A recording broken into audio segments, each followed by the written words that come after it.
আমি খুনিদের মাটি খুঁড়ে বের করে এনে খুনিদের বিচারের মুখোমুখি করবো, এটা আমার অঙ্গীকার। আমার যত কাছের মানুষই হোক না কেন, যেখানেই থাকুক না কেন, আমার ত্রিসীমানার মধ্যে থাকলে আমি সেই দুর্নীতিবাজকে মাটি খুঁড়ে বের করে আনবো।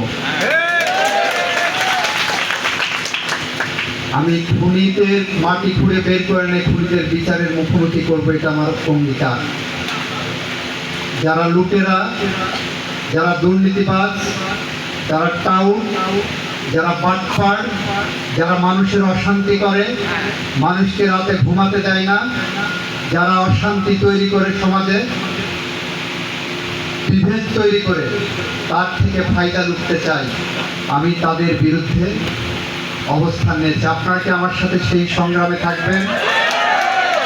প্রতি মাসে আপনাকে হাজিরা দিতে হবে কাজ ফেলে রেখে। একটি মামলা হলে আপনার পকেট থেকে কিছু না কিছু টাকা যাবে কোনো না কোনো তদবিরকারকের কাছে। আলটিমেট আপনার কোনো লাভ হবে না। কোনো না কোনো স্বার্থান্বেষী মহলের কারণে আপনি হয় মামলায় বাদী হবেন, না আসামি হবেন। আমরা এই অবস্থার অবসান চাচ্ছি। আজকে উন্নত বিশ্বের কোনো দেশে কারাগার বন্ধ করে দিতে হচ্ছে কারণ আসামি পাচ্ছে না। আমি এবার লন্ডনের নর্থ ওয়েলসে গেলাম।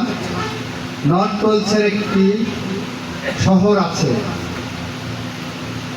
যে শহরে গত 25 বছরের মধ্যে একটিও ক্রাইম হয়নি, একটিও না। বান্ডেল থাকলে প্রতি সেনমানিতে টাকা বাঁচবে। বিকাশ সেনমানি বান্ডেল কিনে জিতুন প্রতি লেনদেনে। আমরা সেই কারণে আজকের বাংলাদেশকে যদি আগামী 100 বছর ধরে চিন্তা করি, ভবিষ্যতের কথা চিন্তা করি, আপনার সন্তান এই বাংলাদেশে যাতে বসবাস করতে পারে, শান্তিতে বসবাস করতে পারে, সেই পরিবেশ তৈরি করে দেওয়ার দায়িত্ব, নৈতিক দায়িত্ব আপনার। যেটা আপনি একা পারছেন না, সেটা এখানে রকমরা অর্গানাইজ করে নিয়েছে, সেটা করার চেষ্টা করছে।